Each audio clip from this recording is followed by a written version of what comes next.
A journey in the heart of Croatia, in association with the Croatian National Tourist Board. Croatia has a lot of wonders to offer, and they are just waiting to be discovered. This amphitheater is here on the same place for 2,000 years. That's amazing. Nowhere in the world, even Greece and Italy, will find a complete Roman square still standing. You will really find something how it was, how it once was. I wanted to tell the story, to make it a journey in Croatian art.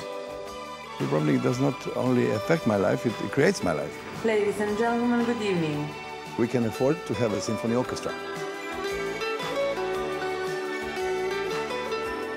Unique place to live. Every day, every morning, you can get an inspiration. Really feels a little bit special.